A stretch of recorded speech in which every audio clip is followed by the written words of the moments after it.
Hi, everybody. Welcome to Star Citizen Live. I'm your host, Jared Huckabee, and we're back.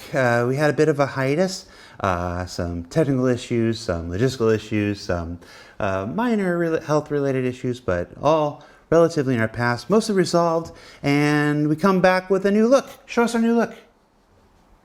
Woo, hey! Joining us on the show this week are members of our production team here in the UK studio and from our Austin studio, Mr. Jake Ross. Hi, everybody. And Mr. Filip, I should have asked before, Basara? Basara, yeah. Basara, close enough. Filip, Jake, welcome. Hi. Thank you. Thanks Glad for to be here. inviting us. Phil, this is your first time Yeah. on SEL. Is it okay to call you Phil? Again, Yeah, another absolutely. question I should have asked before the show. Most people call me Phil, so Okay, that's fine. good. See, we're getting our feet back under us. Jake, you're over here, not just visiting. You're kind of on a extended outreach. Yeah, What would you I've call been it? here. I've been here since the beginning of June. I'll be here through the end of July. So a little summer excursion to our UK studio. And you're normally out of the Austin, Texas. Out of the Austin studio. Yeah, that's right. All right. So normally we do the introductions and stuff, and I say introduce yourselves, and we talk about what you do. This week's entire show is about what production does.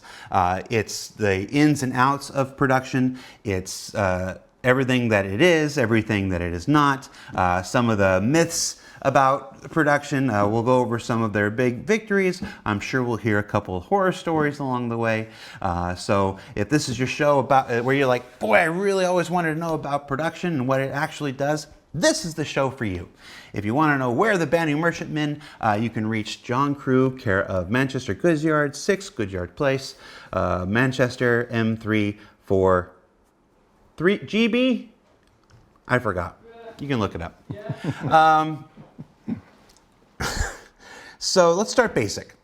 On the LinkedIn level, what's a producer in video games do? Like, what's the job listing like?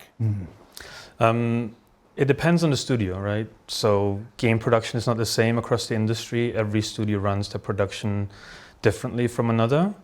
But generally, like baseline, it's about supporting the development effort at large, supporting teams, managing schedules, scope, timelines, priorities. It's a supportive role, right? We support teams in their endeavors and them hitting their goals. But we're also like leading the charge, right? We're part of leadership, and it's all about plotting the course for the next few months, years, whatever the project needs. Yeah, and I'd kind of echo that and say, when I think of like just the basic building blocks of a producer role, I think of basically 3 pillars or columns. One is communication, the other is planning, and then risk. So production is basically managing communication, making sure that's flowing smoothly. Planning is all about schedules and making sure that we have them, first of all, but also that when things inevitably change, because that never happens in game development, that we update them accordingly and then communicate out those updates. And then the last pillar of risk is managing potential risks or impacts that might negatively have consequences on the schedule, essentially. So let's stick with these 3 pillars for a bit while we're talking about it. The communicate pillar. Mm-hmm. You say it's managing communication. Now, it's easy to sit here and say, okay, you manage communication, but what does that actually entail? Is it just sending 50 emails a day? Is it constantly just sending out a slew of Teams messages all day? Is it what I do when I need to communicate? I usually just I head to I have to chase people down. I have to chase people down because they don't always respond to an email as quick as I need to, or a Teams message. Like I have to go find them and like stand them and like I eyeball them while I wait for them to get off the call, and then I'm like, hey, now you got my attention. Mm-hmm. What's communication like for producers? Yeah, so I think for me, when you talk about communication management, like when you especially, it can vary from project to project. And it's kind of a disclaimer for this whole conversation, by the way, is that production can mean a lot of different things just depending on where you work. Titles can be different. Producer versus project manager or coordinator. Development director or coordinator. Yeah, there's lots of different words that people throw around for what kind of we do. And every company seems to have a different expectation about what a producer does at their various job, right? So there's that disclaimer for everybody. You're going to hear that disclaimer a few times. But quite a bit. But at least for us, when I think of communication management, especially for a project this scale, because this is very different for a small shop where everybody works in the same location, right? Or if everyone's remote. But there's plenty of different platforms for communication through email and messaging platforms and all that kind of stuff. So, but for a project of our scale and the different departments that are involved, it helps to have a plan for how you communicate. It's not enough to just say, well, just hit me up whenever something's happening, right? Like you want to say, like I was literally having a conversation with QA earlier this week about how we communicate progress and status towards bugs and how production can help give QA the information they need. We have these various channels in our communication platform that we use to send messages, but how often are we sending those messages? Does it make more sense to consolidate all of the information you need into a single meeting, or does it make more sense to send little tidbits of questions throughout the day, right? What makes most sense? And how do we keep that from ballooning to where it's just absolutely untenable, So organizing the flow of communication is an important part of a project our size and managing a project our size. Menace7 in the chat says, blah, blah, blah. Thanks for watching, Menace. No, but you make a good point. It's, when you come into a business like this or whatever, you've got artists, they train they go to school or whatnot, they train to be artists. You got designers, they go and they train, in game design, or in all of these curriculums. I've been to a few video game job fairs and everything. There's not really a course in communication. I mean, there's a major that your parents are really disappointed in you if you pick it. Hi, Mom. But it's the act of communicating is one of those things that is not generally taught. You're taught to be an artist, but you're not taught how to communicate that work and effectively with other teams and like that. And that's one of the big areas where producers come in. They form that membrane between all the different disciplines and make sure information is flowing from one to another as effectively as possible. Yeah, absolutely. Communication consists of multiple factors that you have to account for. Communication is not something you can learn in a Udemy course. It's something you have to build a skill for and get better at over time. And the greatest communicators are succinct, they're clear, they're concise, right? They get across what they want in the clearest way possible with the fewest words, right?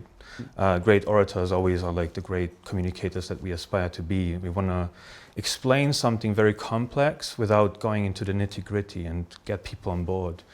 And in game production, communication is very similar. When we coordinate with multiple teams, for instance, to get a feature out the door, or multiple departments, we cannot sit in hour-long meetings and discuss about all the kind of things that we'd like to talk about. It has to be specific to that meeting. We have to get to the bottom of what we're trying to achieve and get the job done, right?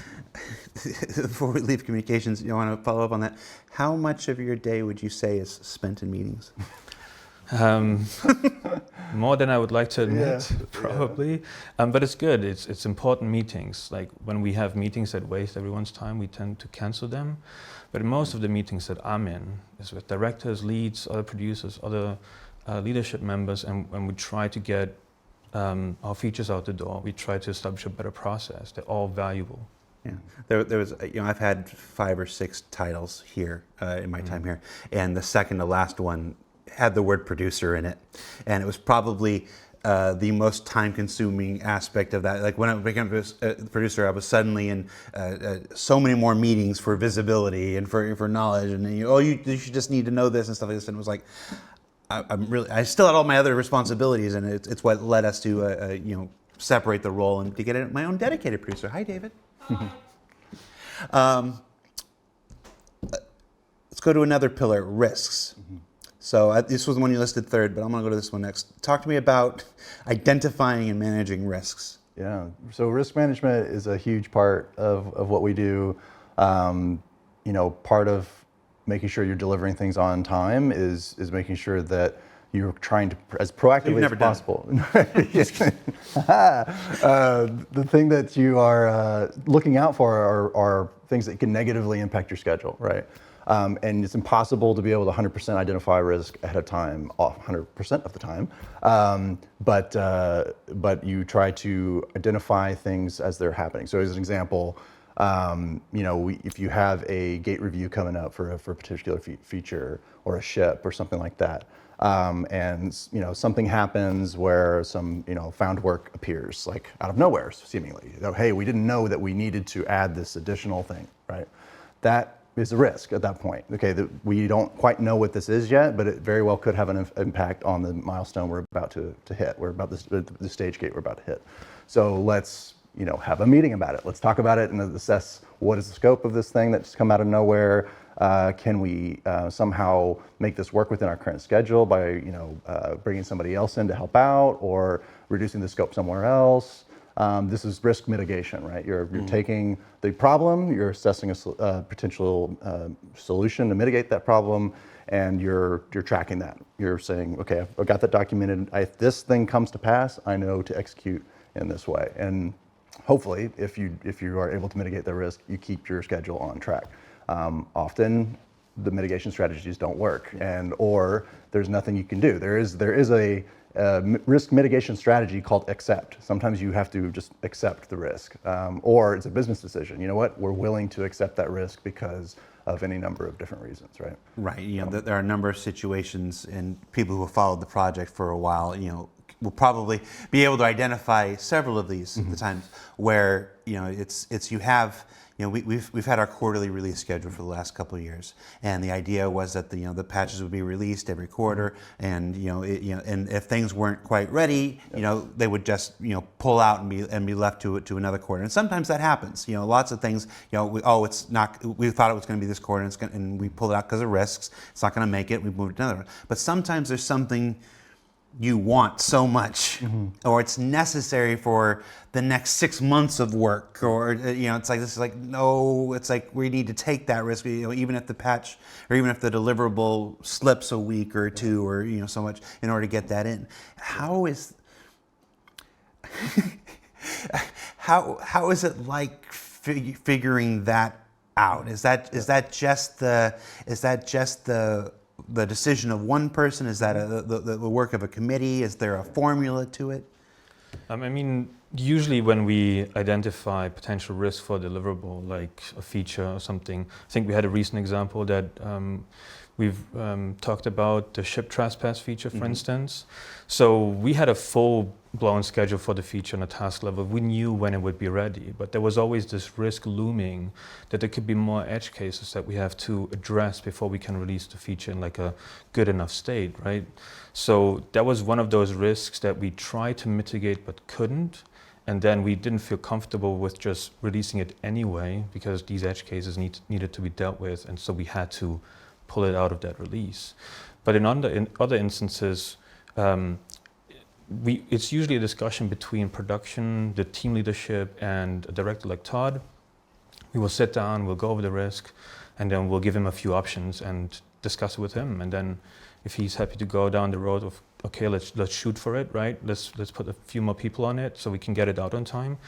Then we'll do that. And if he would prefer we keep it, we make it good, we get it in a better state, then we'll do that instead. It's always a coordination effort between leads. And to that, I'd add, sort of how this process starts is you look at your release, you look at just the release that you're planning for, and you try to identify what are our tentpole deliverables, right? What are the things that are really going to prop up this release and be the big selling points for this release, the things that are going to excite people, right? So you identify what those things are, and you then discuss what your level of risk appetite is. And basically, risk appetite is what's our tolerance for risk with these specific features. And generally speaking, your tolerance for risk and basically allowing potential to go down different paths that might impact a schedule negatively. Your risk appetite might be higher for tentpole deliverables because that's going to be a make or break sort of feature. Whereas something that may not have as big of an impact that we don't mind delaying slightly to give it the time it needs. Or it could be even a big thing, but we just like, this needs a little bit more time in the oven, right?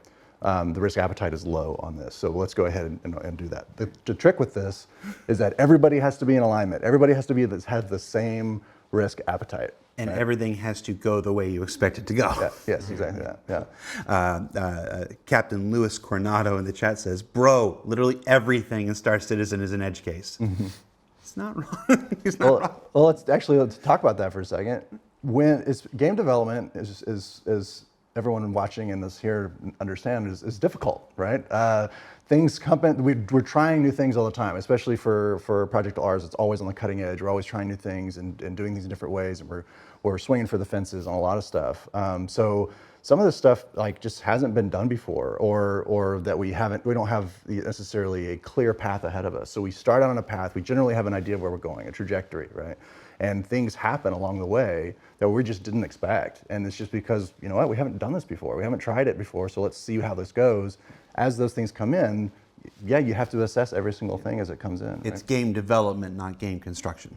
Yeah, that's a good way of putting it. And a lot of this is R&D, and with that, edge cases, they tend to prop up. You know? You said a line here. I want to clarify it here. You said because we haven't done this before.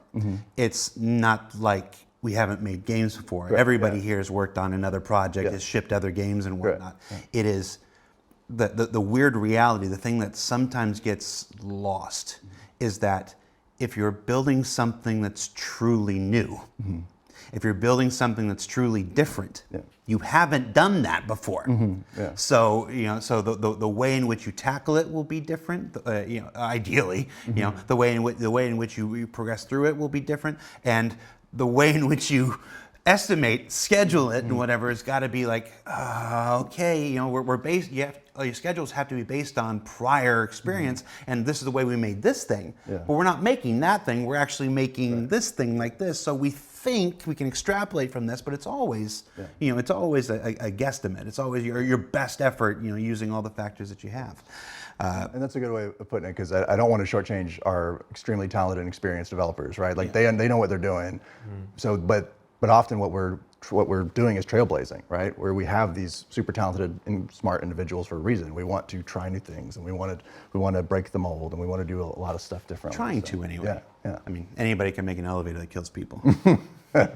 TechBug Star Citizen says, "Are we on an interview panel or something? Can we talk about the game?" Yes, we're on an interview panel, and we're talking about the process of producing the game. What's the third pillar? I've lost it now. Planning. Yeah. Okay, so talk to me about planning. We actually kind of already went into planning. So the planning pillar. How do you plan for that? A thing that's never been built using a way that's never been built before. 2 weeks. Yeah. I mean, we have what is colloquially called a backlog. That's like all the things that we want to do for now and forever, effectively. And obviously we're focusing on the things that are upcoming next, right? We have a regular planning cycle where we go through the next 3 to 12 months, and then we start a high-level plan. We need to establish what our goals are for the next 12 months, right? And some teams go even further, right? They have 24 month like schedules. But this is just establishing like goals. At some point, the team and the production team have to come together and break down what we want, these goals, into more tangible, sizable, digestible chunks, right? That's where production gets really involved. We break down the work into tasks, and we schedule out those tasks. Those then inform what release we can hit with a particular feature. So for Ship Trespass, we planned it out for 320, and there was a plan for the longest time, and then at some point we figured, okay, there's extra work that we have to do that we weren't aware of until like fairly late into the development process, as we started testing the feature and seeing where it breaks, right? I know there's also, it's one of the, it doesn't always happen this way, but there are times when ISC, where we're showing these features, work in progress, sometimes very early, what can actually impact that. It's like ISC is often our chance to get a feature out there a bit early, and get some, present the ideas, present the direction that we're going to, and then see some feedback and go, oh, okay, and sometimes that allows us to course change a little bit here and there. Yeah, it's a it's an example of how, you know, we use every tool at our disposal. You know, obviously there's Spectrum where folks can do their feedback, and of course we look at Reddit and social media and stuff. But it's one of the interesting things that has become more apparent in later years, that ISC can have a role. Like when people are wondering why sometimes something gets shown this week and not that week and stuff like this. It's a lot of times it's because, you know, it needs to be in a position where it's showable, because that's the visual show, and this is the show where you just get to see us. So it has to be ready to show first off. But then sometimes there's a point where it's like we're at a crossroads. Let's get this information out there and see how people, you know, respond and whatnot, and then we can decide which, you know, direction to go and stuff like that. So I think that probably fed in a little bit to the ship trespass stuff, and, you know, helped us identify some additional things that we needed to address. Definitely. So planning, risk, and risk. and Yeah. risk. All right. Now let's talk about. So that's the job listing. That's kind of the standard. I would say every producer works with risks, works with planning and stuff like this. But every position in Gamedev goes beyond what's in the mandate. I don't know anybody here that just does what was on, you know, that LinkedIn post when they got hired and whatnot. They were always going to something else. What else does a producer do? I mean, for some of the responsibilities I was given here at CAG, it's all about also supporting the team holistically, generally, right? If there's issues that the team is dealing with, if it's tools issues, if it's collaboration issues with a different team, if they're struggling to find the right information, that's kind of where production steps in and supports, right? So that the developers can focus on development. So we try to support the team morale, the team productivity. That's a big part, right? And then we also try to be a good example of how to work as a department, right?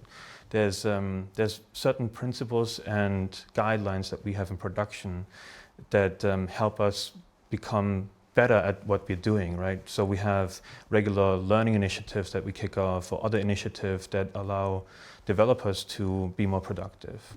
On top of that, we're dealing with a lot of like cross-project initiatives. Like if there's a big push for stability or performance, it's usually producers who manage that process and kind of drive it forward so that everyone is aligned and we get the game in a better state. You're responsible for the instability in the PU. Not me. That's what you're saying?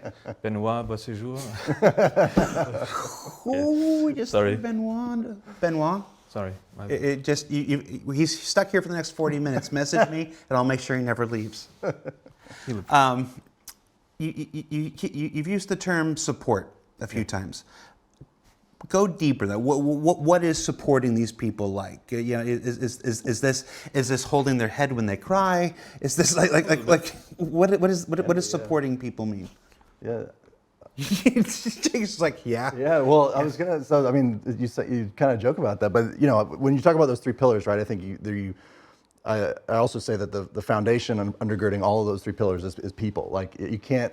Part of what what separates sort of the okay producers from the great producers, I think, is that aspect. It's managing and being able to have the emotional intelligence to understand people, and a lot of what we do is some of that. There is stress that is involved with this with game development. There's a lot of range of emotions, and you know, I have literally had a tissue box in my office because I would have a developer come and talk to me. He was struggling with various things, and some work related, some not, and that was, I think, something that I was very, very happy to do. Like, so have somebody who needs a shoulder to cry on or needs to vent or something like that. Like, we go through the day-to-day life stresses. Like, we have to remember these are people that we're talking about here, and that is a motivation of mine. And one of the reasons why I went into production is because I love working with people and talking with people and helping people to be their best self. So I'm glad you didn't use Todd Pappy's name there. That's one of those. Sometimes I get, yeah, all right. All right, so let's talk a little bit about the hierarchy of producers. So we do these shows every once in a while as we move closer towards CitizenCon in Q3. People who have followed the project for a while know that our content tends to change a bit in Q3 as things are embargoed and being worked on for CitizenCon. It leaves less for us to do in our weekly content, so we tend to take more human interest stuff in this time. Which thank you for being here for this, right, by the way. We know from other shows where we have artists and designers on that there's a hierarchy, like junior, just the name of your position, then position 2, position 3, senior, lead, principal in some cases. What's the hierarchy for producers in CIG? Well, here it's again, every place is going to be different, but here it's sort of the same thing. We have assistant producer, which is a sort of entry-level role. We have an associate producer, and associate has 2 levels of 1 and 2, and then we got mid-level producer, just producer, 1 and 2, senior producer, and then lead producer, and then you go up from there into production director, and beyond. So it's that's kind of the general hierarchy within production. So it matches pretty well with what we have at the rest of the company and different departments as well. So you're a lead producer. What does a lead producer do then? Yeah, so I kind of, for me, it's a lot of I mean, where do I start? People, I do a lot with people. Like I manage people. Filip and others are on my team, and it's a privilege to be able to help coach and guide and mentor wherever I can in that area. I considered myself sort of master of schedule. Where whatever's going on, I try to make sure that I have a handle on where everything is in flight, whether it's in early stages or middle stages or later stages. We have a holistic picture of the entire development of Star Citizen. That's sometimes a challenge because there's a lot in flight at any given time, but I try to maintain a hold on that as best I can. I would say, performance is something I kind of keep an eye on in terms of how well we are performing as a team. If there's areas where we don't have the velocity we need, or if we're not executing where we need, I'll kind of go into that and figure out root cause and try to figure out how to solve that problem. Follow up on that real quick. Yeah. Velocity. It's not a term. I don't think we've ever used the word on any of our programs here. Okay. So talk to me about tracking velocity and stuff, because that's something exclusively to producers. Yeah, I mean, so generally speaking, every team has a rate at which they work, right? And it's easier to measure for some teams than others. If you are a content producing team and you're pumping out, the same sort of asset over and over again, it's easy to kind of measure. Props team has made 5 cups this week. Yes, right. Like you can measure how quickly does it take for one of those cups to go through the process, and you can kind of measure that velocity. And you can say if we want, 10 props in this next upcoming patch, we only have enough resources to be able to achieve 6 of them. So if we want to increase the velocity, then we need to find ways to either reduce scope or add more people, and there's various levers you can pull to try to increase your velocity. But that's really what it is trying to measure how quickly are we able to execute on our goals, and the reason you do that is so that you can dive into areas where you feel like the velocity isn't quite what you want it to be, and you can help solve those problems. And give me an example of a team what would be difficult to chart velocity for. I'd say an R&D heavy team. Any of our core tech teams or gameplay feature teams, it can be difficult sometimes to get a handle on that, because the work items, if you want to call it that, the cups that they're putting through the pipe are not cups. They're foundational technological marvels that people are building, and so it's hard to measure and quantify and compare apples to apples in that way. So what you can look at is sort of individual sort of developer velocity. So you can look at down to the developer level, like how's this person doing versus that person. And that's not sort of it's a way to help alleviate blockers and help somebody to improve in their craft and that kind of thing. Does it get as granular as counting check-ins or counting bug fixes and stuff like that? It can, but on our project, we don't get that granular. But I don't know, Phil, if you wanted to add anything to that. Yeah, we don't try to be. We don't want to watch over people constantly, right? We trust our developers that I mean, they're professionals, right? All we care about is that what they think, how long it takes, is what they feel comfortable with. They don't give us estimates to make us comfortable. Like, all we care about is when can we ship something to the players. And what we look at holistically is like, how much can a team achieve within, let's say, 3 months? And if that is half a feature, then it might take 6 months to deliver a full feature, right? So we're trying to be, we try to give the developers the space that they need to figure out all of these difficult problems, and not look over like individual check-ins or measure how many tasks per week they've closed off. That's not what we do. Yeah. Gotcha. Arc VR in the chat says, show feet?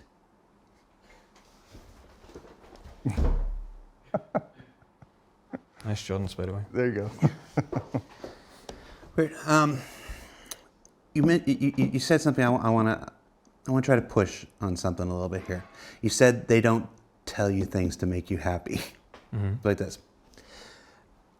I've been in this industry for a while. I was at Blizzard back when we launched World of Warcraft. You know, I've been here alone for over 8 years. It's like this. I know that not just here, anywhere, there is always this temptation to commit to more than is possible. Mm-hmm. To say, oh yeah, I can get that done in 8 weeks, and then go back to your seat and go, how the fuck am I going to get that done in 8 weeks? You know, or to say, oh, it's going to take 16 weeks, and have somebody else tell you, oh no, I believe in you. I bet you can do that in 12. And you're like, how do you argue with that person? They said they believe in me. Yeah, okay, I'll try to do it in 12. And so this is a thing that happens in the entire industry. This happens every single place I've ever gone. This happens to every single person I've ever talked to and anywhere else. This internal expectations of not wanting to disappoint, of wanting to live up to what other people expect of you, of wanting to always improve. Hey, if I did the last one in 8, maybe I can do the next one in 6. You know, it's like, how does, without naming any names or anything, we're not going to throw anybody under the bus or whatever, but this is a very real thing that you guys exclusively, deal with. And I want to hear your opinions on this. Give me some real talk. How difficult is this to work with? How difficult is this to manage? What are some of the things you have done in the past that have worked to help alleviate this? Maybe what have you done that didn't work? Yeah. Give me some real talk here. I'm actually quite passionate about this because I review all the game design documents that the lead designer puts in front of me. Like, if they say this is the amount of work, I'll try and question that, right? Because they may feel very optimistic that we can achieve something with X amount of weeks, months available to us. But I, as a producer, have the responsibility to push back on that and look into those numbers and look into that scope that they're trying to achieve, and ask difficult questions like, are you actually able to do this on your own? There's so many things you have to keep in mind, right? Some of our leads, they have more than just development work that they have to do. They have their own people. They have a lot of meetings to attend to, right? Everyone I think that I've met in this company is very optimistic about what they can achieve because it's an exciting project. But humans are incredibly bad at estimating. I think there's entire papers written on it, right? So what we do as producers is question and push back, and wherever we feel like we're not really 100% confident, we can build in like buffer, right?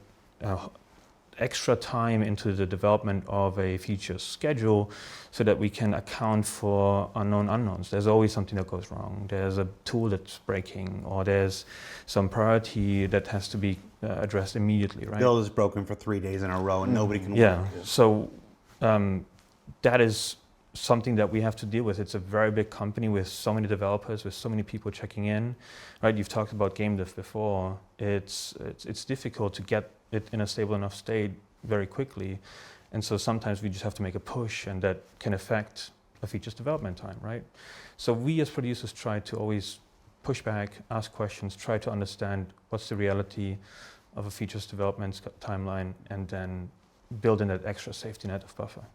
Yeah, and then I'd say that, you can't always look at just an estimate on its own, right? Like sometimes a developer will say, this will take me, 3 weeks to do. Okay, cool.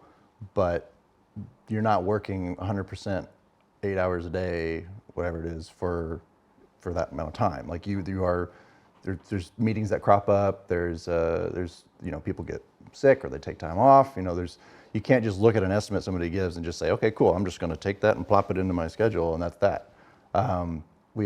We do track and ask teams to account for time for unknown unknowns, which is the things you don't know that you don't know.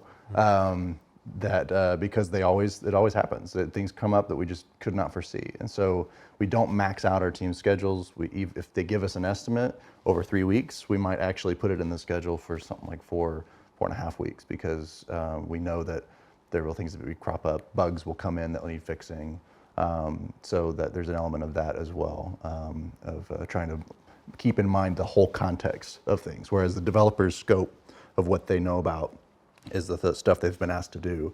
Producers have to be mindful of everything that's going on in the project, so that we can be like, well, I know that there is a release happening around that time, and that likely we will have to monitor the bugs that are coming in. This team is often supporting the releases and fixing bugs, so I'm going to take your 3-week estimate and I'm going to add a little bit of time there, because I know that you will likely have to get pulled off and reprioritize to help support the release or something like that. Yeah, that was actually leads into my next question. We've talked a lot about you asking people and getting that question was about convincing them to give you honest estimations, reasonable estimations and stuff. There have to be times where you've done this long enough, you've worked with some of these people, whoever these people are, here, there, anywhere, like this, and you know better. And like, okay, that person said 6 weeks, but they're not thinking about this, and they're not thinking about this other thing. They're forgetting that they've got this other thing coming up in 4 weeks, or like this. We need to build this to 8, not to 6. Are there a lot of times where you have to do that, where you have to, is that part of the producer's responsibility to take that information and then reinterpret it at times? I mean, ultimately it comes down to trusting what the developers are giving us, but then always having a backup plan, right? I don't want to question every estimate that I get from a developer, because they know best. As a producer, my role is to get the information that I can gather and add some extra caveats to it, and as my risk mitigation process, for instance, add buffer. So there's been times where I've asked, are you sure this is just going to take 1 day, because you have a meeting all week, or like the entire afternoon, so it's more like half a day that you have actually time for this? Like, yeah, okay, let's make it 2, right?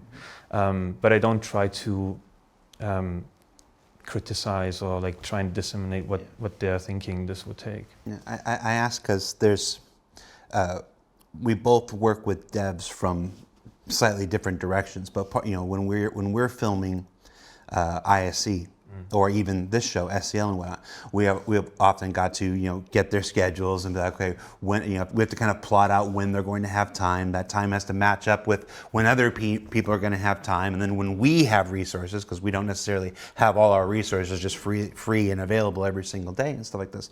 And there have been times where we were just talking about it earlier today. Reasons like, we thought we were going to film something on one day, and then we found out we weren't. Like, we showed up to shoot one time, and the developer was like, "Oh, I got married yesterday, so I'm not coming in today." Or, so it's like, did that skip your mind? Because yeah, that totally skipped my mind when I agreed to do this and stuff like this. So I have to imagine stuff like that affects you as well, because it affects me almost every single week. It does, definitely. There's a lot of things that they may not be aware of in the current moment, right? And then, yeah, it's okay. We can always adjust. That's why we have the buffer, right? Yes. Or as Galactica in the chat just put, I can't bring it up right now. We went to shoot some bit with the VFX team earlier today, and you can't see it, but the entire VFX department has been emptied. They're upgrading their desks this weekend. Oh, wow. So we went to film, and just the entire area was gone. We're like, what? And they're like, oh yeah, we forgot to tell you, our entire area is evaporating for a day. It's like, yeah, so like you're talking about trust in the devs and whatnot. And I just know from experience, there's you absolutely have to, you absolutely do, but there has to be another layer of, we're going to check over here and we're going to check over here because they're always very focused on their work. I think it's just asking the right questions, right? It's a collaborative process. Game development is a collaborative process. Schedules are no different. You have to have the developers' input, absolutely, because they have to be the ones to tell you how long the thing is going to take. But then you also have to have the producer's context, and you have to have the lead who has probably more years of experience and can say, well, you didn't think about this. Oh yeah, I didn't think about that, right? It's a collaborative process. That's because I think not everybody is in the right mind space at the exact moment that you ask them. Yeah. There are plenty of times I can't even remember David's name. Hi, David. It's not because I don't know it. It's just that sometimes I'm not in a place. Yeah. So let's talk about how producers integrate into the teams. So one of the stories that we tell a lot is like, this is the mission feature team, and this is EUPU. We're in the process of putting together a new North American PU team, which we'll talk about, in a bit. These teams have artists, they have designers, they have programmers, they have QA people, and they have producers. So does that producer belong to that team? Do they run that team? Do they assist that team? Do they still exist in a producer hierarchy over here, and they're just kind of moonlighting over here? How's this structure work? I mean, on the feature side, which I'm overlooking, I see producers as part of those teams as leadership, right? You have your Elliots and your Eds and your Lukes, but then there's also an Ash who is part of that team, who's the producer for the mission feature team. He's just as much part of the mission feature team's leadership as Elliot is, for instance. He's not getting camera time, but he's playing a huge role in actually allowing the team to deliver what they're looking to achieve, right? He's making it all happen. On the schedules, coordinating between departments, QA, publishing, getting directors on board, getting them to sign off on what we're trying to achieve. It's driving that team from a production perspective and supporting them, right? Like Jake said, a shoulder to cry on. That's what producers often have to provide, because there's frustrations that the team has to contend with, and the producer's always like the calming and reassuring voice that this is a problem. It's good to be annoyed by it, but let's sit down, figure out a process to fix it, right? It's the voice of reason, the voice of a better future, so to speak. I'm glad you mentioned that. There's been a thing. There's a thing that I sometimes I've been saying. I found myself, without intending to, saying more recently. Every single thing that our backers, our citizens, our players, whatever you want to call them, every single thing they're saying about our stuff. When we release a patch, when we release a feature, when something goes to PTU, when it doesn't go to Evocati on time, whatever, every single thing that we see people saying on Twitch, on YouTube, on Spectrum, or whatever, has been said internally. Mm-hmm. Like, it has been said internally just a few days before that, just a few weeks before that. Like there is, when it comes to our views on the game, when it comes to how much the game means to us, when it comes to how invested our people are in the game, there's very little difference. Our people here are just as invested as the folks, who have, been following this project for 8 years. Somebody in the chat was talking about, he goes, he always says this every single week. I'm like, well, you watch every single episode. I'm going to repeat myself sometimes, but some people don't watch every single episode, and I'm not very good at this, so sorry. But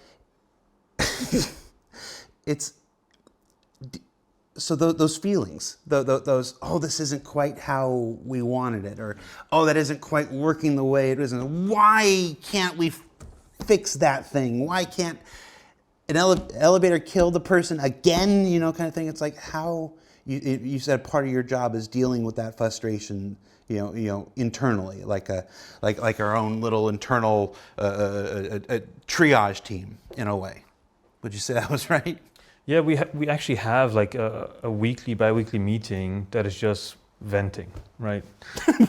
it pretty much is that, right? It's not supposed to be just a place to vent. It's a place where you can share your frustrations, and we play the game every week, right? We have playtests internally that every team does, and after it's like, okay, there's a lot that we need to fix here, right? It's an opportunity for us to get a reality check, and we try to play as much on live as well. I try to do it all the time to get the thing on the pulse in the current situation in the game, and then have that feed into the decision-making process that we do with directors and leads, right? Everyone is acutely aware of the issues that players have right now. We share those frustrations 100%. I'm seeing the posts, I'm seeing videos of people talking about what they like and don't like, and it matches almost 99% with what I'm hearing internally in meetings with regular developers. So I feel like we are very aware, but there's a challenge in just addressing what is currently the biggest problem at face value. It's almost a little bit more complicated than it appears to be, especially when it's like deep rooted in some of our tech stack. It just requires a bit more brain power than just one developer going off and doing a bunch of bug fixes. Yeah. We track the. We do have a process for tracking all the basically player feedback essentially, and so we do have an acute awareness, as Filip said, of what the issues are. It always just comes down to priorities, right? And I mentioned earlier how we have an expectation during our planning that we allot for time for unknown unknowns. We also have an expectation that teams account for time to address what we call quality of life issues and bug fixing. And so along with the feature development commitments, because we would need to develop this specific feature, we ask for teams to account for unknown unknowns, we ask for teams to account for tech debt, we ask for teams to account for quality of life and bug fixing. And so it's just a matter of what percentage of the team's times are spent on each of those allocations. And often new feature development dominates the team's schedule, but there are times where we pull those levers around and we say, okay, we're going to need to spend more time on quality of life this quarter, or more time on bug fixing, or more time on tech debt. But that's just the challenges of having both a live product and an alpha development game at the same time, right? So those are always just different levers that we have to pull. Yeah. Tech Travis in the chat says, why not scale back some features until the game gets into a more playable state? That is always the question. Mm-hmm. I feel like we ask ourselves that question internally every single week. It's that's the constant challenge. The expectation of, there's the patch expected. All right, the folks expect the patch, and then folks expect a certain threshold of content to be in that patch. None of that determines how fast a project gets developed, how fast a feature gets successfully built, how fast bugs are found and destroyed and whatnot. So and that's what we talked about earlier. Like sometimes when it's a thing that it's egregious and we can do it, like we pull ship trespass back, we pull it out. Like no, it's like that. And sometimes you go forward and it's like we think this is in a place where it can still generate good feedback.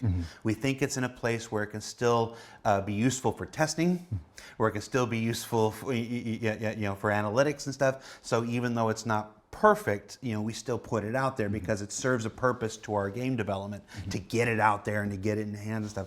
And there's always that, like I hear this conversation constantly. There's always this back and forth between whether that should be pulled, whether that should, go in, just with a little more, pillowing around, to make it safer. It's like this. It's the forever challenge, right? We've done something similar for 3.19 when we introduced the ability for tractor beams to remove and reattach items. We knew that there would be issues with some of the ships because they're not up to gold standard yet. But we accepted that as a risk because we felt the feature was in a good enough state that it would add so much more value to the current game. We now have the ability to, when you go out for a salvage contract, find loot and strip the ships from their components and make some cash on the side, right? Or re-equip missiles for some of your vehicles. There was value in just pushing forward and not scaling back and not saying, okay, let's get all these ships sorted out and hold the feature from getting released. We felt like it was the right call at that time. It's that same debate. It's the debate that's going on in Twitch chat right now. It's the debate that'll be on Salty Mike's stream later today. Hi, Salty Mike. Anyway, it's just it's whether a thing should go out, whether a thing should be held back. Oh, that's too many things being held back. Then now the patch has to be delayed. And also to get more stuff in. But if you delay the patch too much, I thought we were going to pull things out, so we didn't have to delay the patch. It's just this constant, never-ending, shifting of levers. Part of that too, going back to what a producer's role is in all this. Because every single one of those things, right, putting out new features, addressing stability and performance issues, bug fixing and releasing patches, the events we do every year, preparing for CitizenCon. These are all goals that are set by our business leaders, right? They set the goals. This is what we want to do.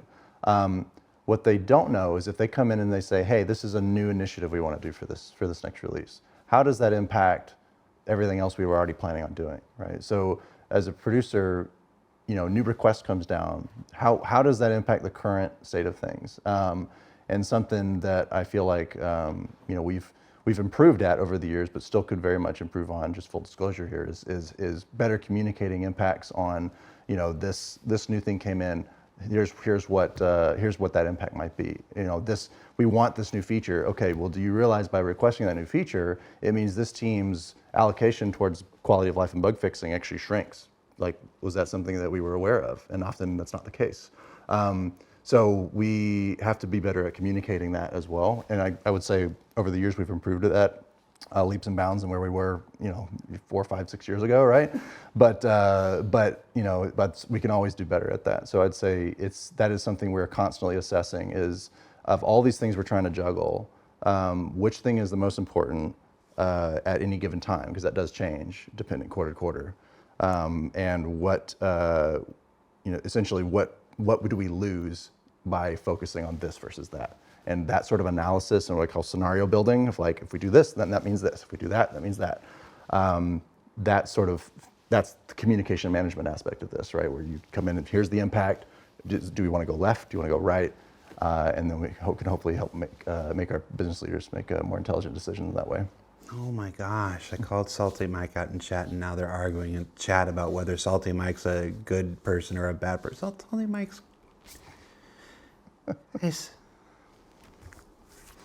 You should just never call anybody out anymore because you can. You bring it on yourself. You know that, right? Yeah, you just bring it on yourself. We like Salty Mike. He keeps us honest. That's going to be in his show reel, isn't it? So all of this sounds like, we're having this conversation. We're having this conversation today, not in an effort to excuse anything, to make excuses for anything to draw. It's part of the mandate of SCL is to have the discussions that you're not going to see at another game developer. You're not going to see an hour-long candid conversation about the intricacies and the challenges of production, from BioWare or Bethesda. As much as I love both of those developers, and stuff, that's just not the kind of content they do. That's what the purpose of this show has become. I want to start exploring these aspects of game development, of the process of making games, as it applies to our game, but also all these other games and stuff. I want to thank you for being as candid as you have been and stuff, especially when I've poked into some areas that I know are can be soft or can be sore rather. Let's talk about some big wins. Mm-hmm. So Jake, you've been with this project for almost as long as I have, or as long as I have, I think. Be 10 years in January. Okay, you've been here just longer than I have then, and you've worked other places before. Mm-hmm. Philip, you've worked other places before. When I say, what's a big win for production? I mean, obviously, shipping a thing on the day we said it was going to go out. Yeah. But where does that happen? Mm.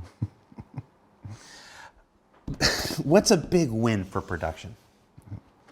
I mean, earlier this week we were actually talking about some of this because, I think part of what production does too is identify areas of improvement. Okay, this is how a current process is going. Is it working or is it not? If it's working, how can we make it better? If it's not working, let's throw it out and do something new, right? Like these are the sorts of questions that we ask ourselves. When you introduce something new, a new process, often it takes like a quarter or two before you really start to see the effects or fruits of that process change. But I think what a big win is on the production side, and the reason I bring it up is because it's fresh, because we were talking about this week, is when you see benefits of that process taking effect. You brought up the example of ship trespass earlier. I think the reason, you can correct me if you think I'm wrong here, but the reason why I think that we were able to make that call that say, hey, this isn't quite ready, let's push it out, is because we introduced a new process towards the start of the year, at the end of Q1, where we were measuring progress at the various stage gates in a different way. And so we were able to catch changes to schedule earlier on in the process for some of these features that then allowed us to make calls about, is this going to be ready in time or not? Sometimes things catch us by surprise, and that's never a good feeling, and it's something that, as producers, it drives us crazy. Like when things come out of left field and you just weren't prepared for it, nobody told you, didn't communicate to you, they didn't use your excellent communication management plan that you set up. These are the things that drive us crazy, but so we try to set up processes in such a way where we aren't surprised. We mitigate and alleviate the surprises as they come up. And so I think we rolled out a process change towards the beginning of the year that I think has started to pay dividends.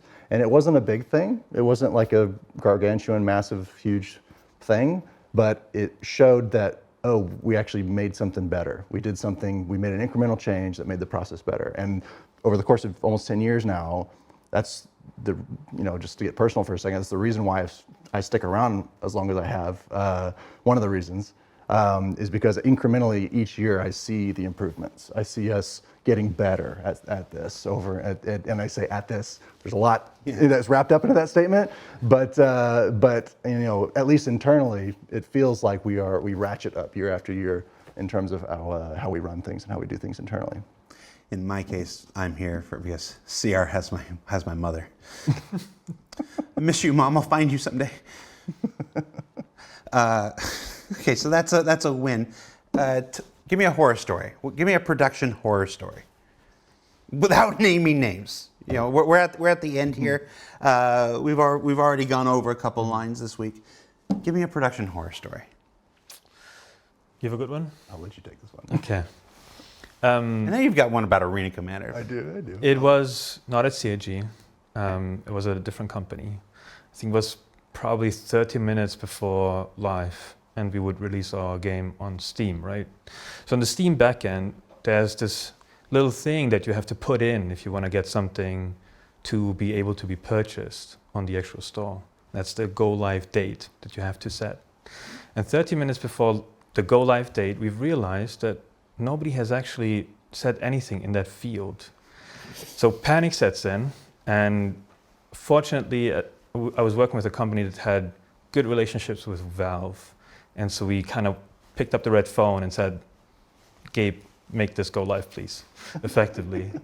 But in those 30 minutes, I've never been this stressed out. This was a crazy moment. And I'm happy that 5 minutes before live, it was actually live. So up until the day of release, nobody had noticed that there wasn't a go live date on the Steam page?